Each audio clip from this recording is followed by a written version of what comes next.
do nosso conceito de... A gente vai agora para a última parte do nosso conceito de sucção, que é exatamente explicando, vai ficar claro aí, por exemplo, para o Vinícius, né, que perguntou se o papel filtro conseguia medir ou não a umidade total, tá bom? Então, eu vou pegar essa equação, na verdade, eu vou escrever ela lá novamente, tá? Eu prefiro, tá? Porque aí eu escrevo com a nomenclatura que eu estou usando agora. Então, né, a sucção total, né, é igual, aí eu vou escrever primeiro aqui os dois termos que nos interessam, tá? Mais PA menos PW, tá? Que é igual, aí menos uma constante, então eu vou botar só constante, logaritmo da umidade relativa do ar. Bom? Então, isso aqui, se vocês já sabem que sucção é a parcela de energia potencial que muda com o fluxo, que a gente tem duas componentes que podem mudar com o fluxo, né? É exatamente a química, né? A parcela química, né? Então, se eu colocar mais soluto ou menos soluto, se eu concentrar mais ou diminuir a concentração, eu vou alterar essa parcela, né? E se eu mexer aqui na pressão do ar, né? Apesar de não estar mexendo no fluxo da água, também posso mexer, mas a gente vai assumir que esse cara é constante, então eu vou mexer na pressão da água. Como é que eu mexo na pressão da água? Eu injeto água ou eu retiro água, tá bom? É basicamente assim que a gente vai fazer. Por outro lado, a gente viu que esse equilíbrio, né, vamos fazer aqui duas partículas, eu adoro fazer essas duas partículas aqui, né? Então vamos colocar aqui um menisco, certo? Vamos colocar um menisco aqui, ó, né, nas duas partículas, tá? Esse equilíbrio aqui do menisco, né? Se você imaginar que aqui é o ar e aqui é a água, né? Então a água está aqui dentro do menisco. Aí fica muito parecido com aquele sistema que eu fiz agora há pouco. Então, né? Se a umidade relativa do ar estiver muito baixa, então eu vou perder água, né? Para a atmosfera, no caso aqui para o poro, né? O poro. Se tiver, né, muita água na atmosfera, ou seja, eu tenho muita água no poro, então eu vou precipitar água, tá certo? Beleza. Isso tudo seria maravilhoso se só tivesse água, mas infelizmente a gente não tem água. Se a gente repetir aquele ensaio que eu fiz com vocês, aquele ensaio mental que eu fiz com vocês, né? Aqui eu já vou colocar verde, ou seja, não tem mais membrana. Né? Só que, olha só a observação, em vez de eu ter água, como eu tinha naquela hora, eu tenho água mais um sal, e aí não é um sal, não é HNaCl, né? Não é cloreto de sódio, é um sal qualquer, tá bom? O que vai acontecer? Fica mais difícil da molécula pular, tá bom?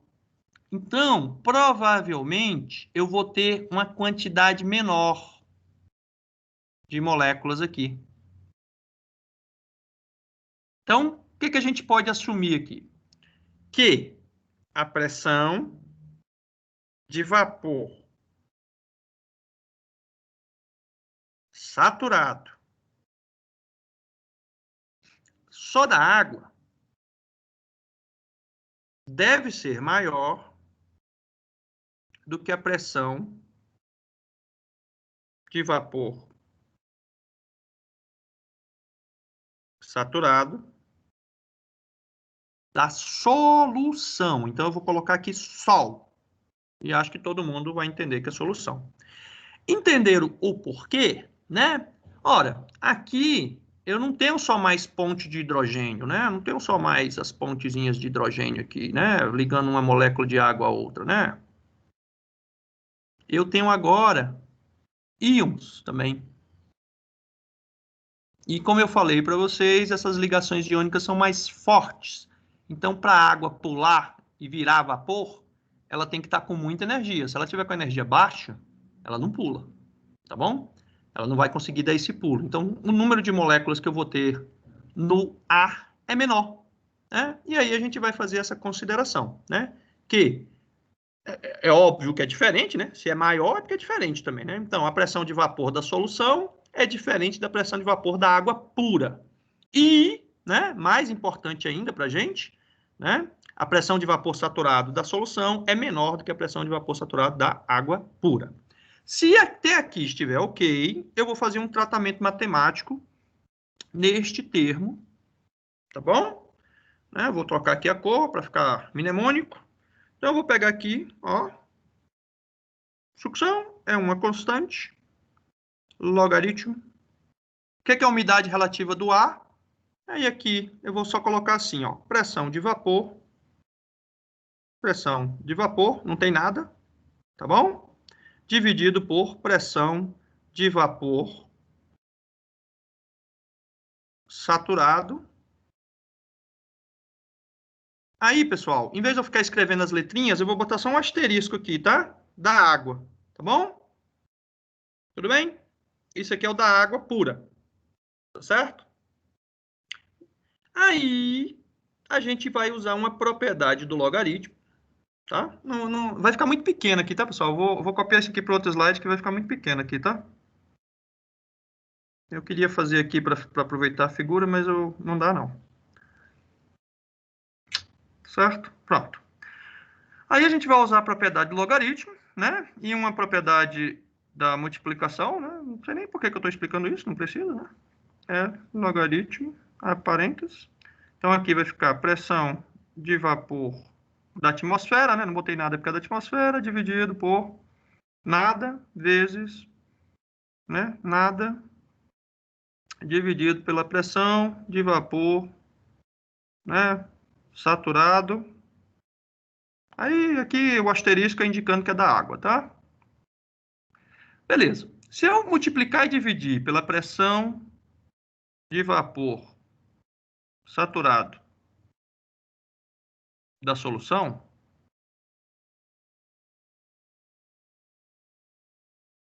gostei dessa nomenclatura não, mas já está assim, vamos lá. Eu não fiz absolutamente nada, todo mundo concorda. Né? Multipliquei, dividi, não fiz nada, tá bom? Aí, pessoal, se eu usar a propriedade, né, o produto, o logaritmo do produto é igual à soma dos logaritmos, né? Então, eu vou ter aqui, ó, uma constante que multiplica o logaritmo. Aí, presta atenção, pressão de vapor dividido por pressão de vapor da solução, ou seja, da água que está realmente no poro. Né? Lembrando que dentro do poro do solo não deve ter água pura, né? Não deve ser água pura, mas ser logaritmo, né? Aí, esse termo aqui, que eu vou até escrever de outra cor, vou apagar, escrever de outra cor, quero chamar a atenção, tá certo? Que eu quero chamar muita atenção, que é a história lá do tem sucção saturada, tá bom? Pressão de vapor saturado da solução dividido. Isabela, depois tu briga comigo. Essa minha nomenclatura não ficou legal não, tá? Mas aí tu briga depois, tá? Só depois, agora não. A gente só tem DR quando tá só os dois. Não pode brigar com o professor na frente dos outros alunos, não. Pessoal, presta atenção. Por que tem esse termo aqui, ó? Vamos dar uma olhada aqui. Por que a gente tem esse termo aqui? Esse termo de sucção existe porque a água está saindo da fase líquida para a fase vapor, porque tem um déficit, nossa, não sei falar a palavra não, de água no poro. Concordam? Pronto. Agora, nesse aqui, não tem déficit nenhum, não. É saturado com saturado. Então, por que eu tenho sucção osmótica? Eu tenho sucção osmótica pelo simples fato da pressão de vapor do fluido que eu estou analisando não ser a pressão de vapor da água pura. Ou seja, este cara aqui, ó, né, se você quiser pensar de uma maneira elegante, esse cara aqui fica claro que ele é um potencial químico. Fica super claro, potencial químico. Então, ou seja, a água vai migrar de um local para outro, não é... Presta atenção, a água vai migrar de um local para outro, ela vai se mover, não é porque tem déficit de água, é porque tem déficit de química, né? No caso, déficit de massa do soluto. Entenderam? E isto aí me gera uma mudança no potencial da água. E, pessoal, nunca esqueçam do velho Darcy, tá certo? Velocidade é igual a permeabilidade gradiente, tá certo? Do potencial. Então, se eu tenho aqui um gradiente de potencial químico, vai continuar tendo Darcy, só que aí, em vez da gente chamar de Darcy, a gente chama de Fick, lei de Fick, tá bom? Mas continua sendo Darcy para mim, tá? Entenderam essa parte? Essa parte é super simples, eu falei para vocês que ia ser rápido, tá bom? Aí agora eu só vou voltar para o slide para explicar para vocês. No livro, capítulo 3, do meu amigo Fredman, ele não é meu amigo não, mas ele, assim, toda vez que eu encontro com ele, a gente tem conversas boas. Ele é uma pessoa muito simpática. Se vocês tiverem a oportunidade de conhecer o Fredman, eu recomendo. Ele é um senhor muito simpático, tá bom? E ele conta várias histórias da experiência dele de geotecnia, tá certo? Então, assim, se vocês olharem para cá, a gente separa isso. Ó. Então, quando eu tenho uma sucção mátrica, isso no livro, pessoal, a figura não explica nada. No livro, quando olhem essa figura e procurem ela no livro. A sucção mátrica é, né, a componente que eu tenho, por quê? Porque eu estou medindo realmente a umidade relativa do ar. Só que não é a umidade relativa do ar da água pura, é a umidade relativa do ar da solução. Tá bom? E por que eu tenho sucção osmótica? Então, eu tenho sucção osmótica porque eu não estou medindo umidade relativa do ar coisíssima nenhuma. Eu estou medindo a diferença, tá certo? Nas pressões de vapor. É isso que essa parte do livro fala, tá bom? Recomendo fortemente que os senhores leiam isso, porque a probabilidade de cair na prova é 100%, tá certo? É assim, só se eu não fizer a prova é que não tem isso na prova, tá bom? Pronto, vamos aqui para o próximo. Essa parte aqui não nos interessa agora, né? Quem quiser fazer não SAT faz lá depois. A parte que realmente me interessa é exatamente essa. Presta atenção. Quando eu tenho um menisco, né? Esse menisco, né, vai gerar uma força. Por quê? Porque quando eu tenho o sólido aqui, ó, e a água ou qualquer líquido,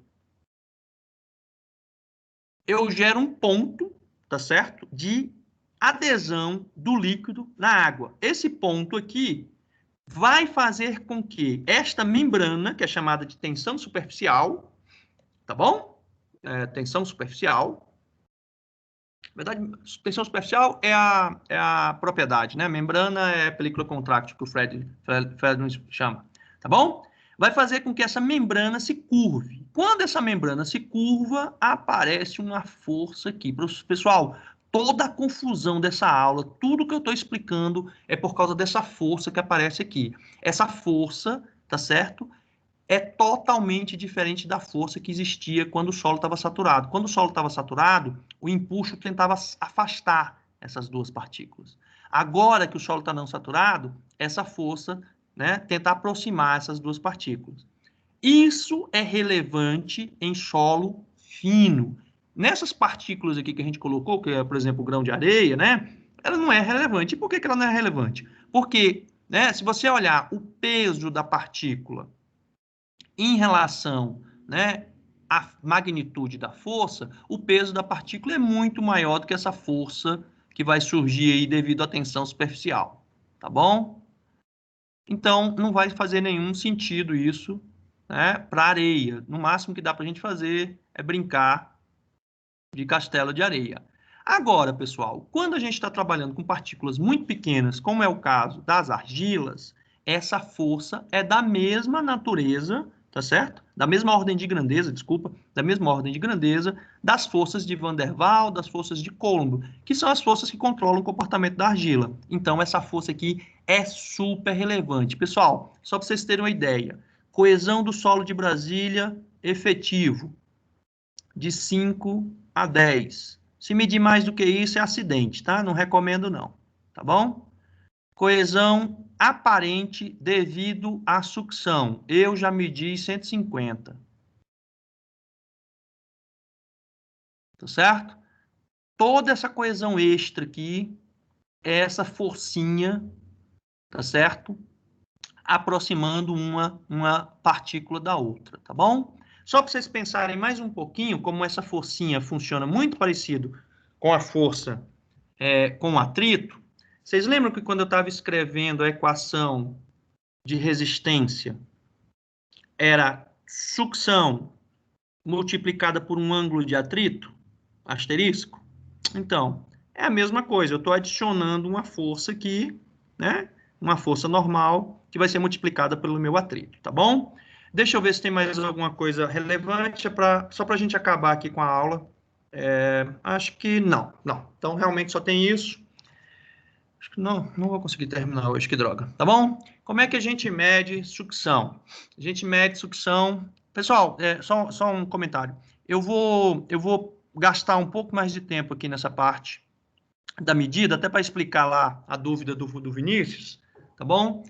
E eu falo de curva de retenção na próxima aula, peço desculpa, mas eu me empolguei, falei mais coisa do que devia, tá certo? E aí a gente... Mas vai dar tempo, tá? Não vou roubar nenhum dia de vocês, não, tá bom? Então, só dá uma olhada aqui nos métodos. A primeira coisa que você tem que fazer quando você quer medir sucção tá certo? Olhar o intervalo, tá? Eu desconheço tá certo? Equipamento ou método que permita você medir sucções em toda a escala, tá, existente, tá bom? Então, realmente não é bom. Por exemplo, aqui, ó, se você olhar aqui, ele está falando que o papel filtro, tá vendo aí, Vinícius? Já que você trabalhou com papel filtro, começa de zero. Não começa de zero, tá? A variabilidade, quando você está próximo de zero, é muito grande e você teria que deixar um tempo muito grande para estabilizar, tá bom? Então, a primeira coisa que vocês têm que fazer é isso. Então, a gente tem panela de pressão, tá bom? A gente tem os tensiômetros, a gente tem, né, os sensores com condutividade elétrica e térmica, a gente tem o papel filme, a gente tem o psicômetro termocouple, né, que é o WP4, a gente tem os psicômetros de transmissão, tá bom? Esse aqui especificamente é muito parecido com aquela figura que eu disse que não ia conseguir explicar para vocês, a história lá do termômetro. Desculpa, pessoal, o WP4 é esse, tá? Esse aqui eu nem lembro o que é. Tá bom? O WP4 é esse aqui, desculpa, tá certo? Esse aqui é muito parecido com aquela história do termômetro que eu mostrei para vocês, que eu não ia conseguir explicar. Aí, presta atenção aqui, Vinícius, né? Vou explicar já para você por que o papel filtro pode medir a sucção total se ele não estiver em contato e medir a sucção mátrica, tá certo? Se ele estiver em contato, tá bom? E aí tem outras técnicas, tá bom? Eu, particularmente, eu nunca fiz nenhuma medida de sucção osmótica em solo, tá? Se alguém aí do curso de ambiental, que é melhor em química do que eu, quiser, inclusive, me apresentar isso, eu fico super feliz, tá? Eu realmente nunca fiz, eu já li até a teoria, mas nunca nem me debrucei sobre ela, tá bom? Às vezes, a gente mede a sucção, tá certo? E às vezes a gente controla a sucção. Aqui são alguns equipamentos, no caso, que a gente controla a sucção, tá bom? Eu não vou poder explicar isso para vocês, deixa eu só ir lá para o papel filtro. Pronto, né? Perfeito. O papel filtro, pessoal, se vocês olharem a figura que tem no livro do Fredlin, né? No livro do Fredlin, é exatamente essa daqui. Essa daqui eu tirei lá do livro dele, tá bom? E aí, pessoal, o que eu queria chamar a atenção de vocês é o seguinte: o papel filtro, ele funciona como uma medida indireta. Então, o que você vai medir não é a sucção propriamente no solo, é a sucção de equilíbrio no papel e solo. Então, se você não deixou tempo suficiente para equilibrar, você pode estar medindo a sucção errada, tá bom? Então, olha só, a gente tem água aqui no solo e a gente imagina que o papel está seco. né? Então, isso aqui é o papel. Se vocês observarem, eu não deixei o papel entrar em contato com a água. Então, eu não vou ter fluxo, por causa do gradiente hidráulico mesmo, né? Aquele gradiente que seria só, deixa eu botar aqui, né? Só diferença de pressão, tá bom? Então, eu não vou ter fluxo só porque eu tenho diferença de pressão. Tá claro isso? Então, se eu não vou ter fluxo por diferença de pressão, porque eu não tenho contato, então a água não consegue passar por aqui, ó, o que vai acontecer? Eu vou perder ou ganhar água para o ar, que está aqui, ó, isso aqui é ar. Então, eu vou perder ou ganhar água para o ar, e o ar vai perder ou ganhar água para o papel. Então, a gente vai ter aqui a troca, né? Ar, papel, e eu vou ter aqui a troca ar, solo. Se eu esperar tempo suficiente, vai todo mundo entrar em equilíbrio. Então, eu vou ter que o solo vai estar em equilíbrio com o ar e o ar está em equilíbrio com o papel. Então, eu posso assumir que o papel está em equilíbrio com o solo. Aí, o papel não é que não é qualquer papel, é que tem que ser um papel calibrado e o papel também tem que ter características que permitam, né, você armazenar água dentro do solo. O papel, você tem que ter isso aqui dele, ó. Você não pode pegar qualquer papel, porque senão você tem que fazer isso aqui. Aí deixa eu contar uma curiosidade para vocês. Agora que a gente tem o WP4, né, a gente já conseguiu calibrar alguns papéis diferentes dos usuais, tá bom? Então, o que esse papel me diz? Ele me diz mais ou menos o seguinte, ó, quando você fez o equilíbrio ar-papel, o papel absorveu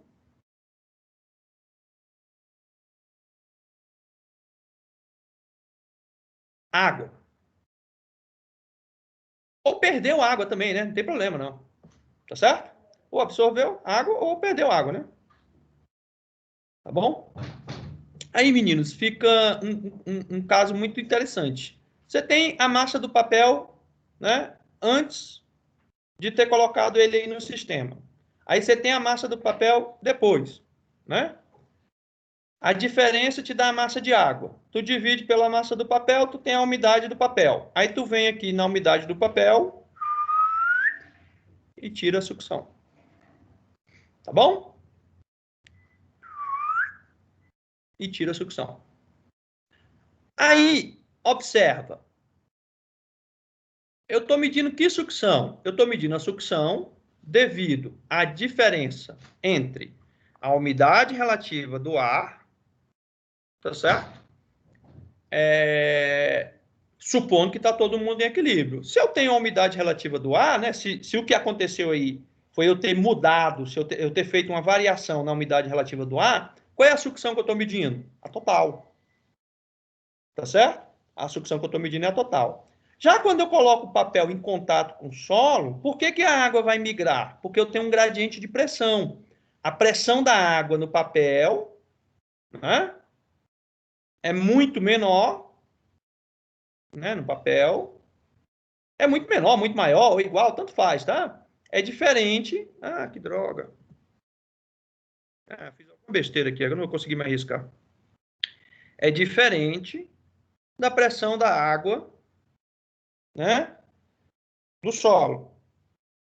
Aí a gente considera aqui que tem também que a diferença de altura, né, o y aqui, ó, né, é aproximadamente, o delta y aqui é aproximadamente zero, né? Essa amostra é a mínima, né? Então, o fluxo que aconteceu, tá certo? O fluxo que aconteceu do solo para o papel ou do papel para o solo, tá? É geralmente do solo para o papel. Vamos imaginar que a gente tem uma amostra super seca aí, né? E o papel absorveu alguma umidade, tá bom? Então, o que a gente tem aqui, pessoal, é um fluxo devido à diferença de pressão. Ora, se estou tendo diferença de pressão, tá certo? Eu não estou medindo a total. Eu estou medindo só a devida diferença de pressão. E só tem pressão na mátrica. Tá claro isso? Então, quero medir sucção osmótica. Não dá, né? Mas eu posso medir a total, né? Que é a relativa à umidade relativa do ar. né? Posso medir na mesma amostra, né? Eu coloco em cima uma coisa, embaixo outra coisa. A diferença das duas me dá, tá bom? E lembrando que eu não faço medida de sucção em nenhum momento, tá? Eu não faço medida de sucção em nenhum momento. O que eu faço é a medida da umidade do papel, e aí por essa curva de calibração que cada papel tem, aí eu vou e tiro, tá bom? Aí, dá uma observada aqui, ó. Tá vendo que esse papel tem uma curva de inflexão aqui? Tá? Monique, que já me perguntou sobre isso, o Vinícius, que está me perguntando sobre isso. Tá vendo aqui que ele tem uma inflexão? Meninos, vocês estão vendo que aqui, ó, uma mudança de umidade provoca uma mudança mínima de umidade provoca uma mudança muito grande de sucção? E aqui, a mesma mudança de umidade não vai provocar tanta mudança assim de sucção? Então, o que acontece aqui? Você vai ter um erro muito grande aqui. Não é que não dá para medir, é que você vai começar a ter um erro muito grande. Qualquer variação de umidade, tá certo? Vai te dar uma variação aqui, um erro muito grande. Então, eu geralmente não recomendo usar o papel filtro abaixo desse ponto de inflexão dele aqui. Ah, professor, mas eu só tenho papel filtro lá na minha cidade, no meu laboratório. Paciência, né? Só tem tu, vai tu mesmo. Mas o ideal é que a gente use mais de uma técnica, tá? Aí, deixa eu só ver aqui um resultado. Deixa eu procurar aqui um resultado. Ah, não tem. Era para ter. Tá aqui, tem. Não, não é esse, não. Deixa eu só ver aqui uma coisa. Eu não vou dar aula. Esse gráfico aqui foi conseguido assim, tá? Eu não vou prolongar, não, porque já são 12:30, vocês devem estar com fome e com raiva de mim, tá? Mas, basicamente, no laboratório da gente, aí, na UNB, a gente tem uma técnica para sucções muito baixas, duas técnicas para sucções médias e duas técnicas para sucções mais elevadas, tá bom? Então, a gente tem uma técnica aqui, que é a placa, tá bom? A placa vai até 20 kPa, mais ou menos. Aí a gente tem duas técnicas aqui. É a osmótica. Na verdade, a gente tem três, pessoal. Eu falei duas, mas são três. A gente tem a osmótica, que não tem nada a ver com esse osmótico aí que a gente fez, tá? Osmótico. Né? Ou, né? Ou não, eu botei I. A gente tem a translação de eixo, que quem fizer não SAT eu explico. E a gente tem ainda papel filtro. Tá bom? E aqui a gente tem o WP4, né, e o papel filtro, tá bom? A gente não tem psicômetros, tá certo? Eu queria até comprar, mas tá difícil agora, tá bom? Então, o mundo ideal é esse, é que a gente use mais de uma técnica e consiga obter, né, a curva inteira, tá bom? Não sei se vocês percebem aqui, né, esse solo aqui da gente, ele é bimodal, vocês já devem ter ouvido falar aí. Quem gostar desse assunto aí, faz não SAT, que eu vou tentar falar mais disso, tá bom? E menos de termodinâmica. Ok? Isso aqui é só figurinha bonitinha. Próxima aula eu acabo curva de retenção. E aí a gente vai para a parte de... volta lá para a parte de adensamento propriamente dito, tá bom? Dúvidas?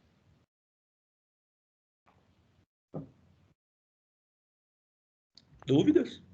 Só se não tiver dúvida, pode sair, que eu tô morrendo de fome. E a comida tá cheirando aqui. Não parei de gravar, vocês acreditam? Virou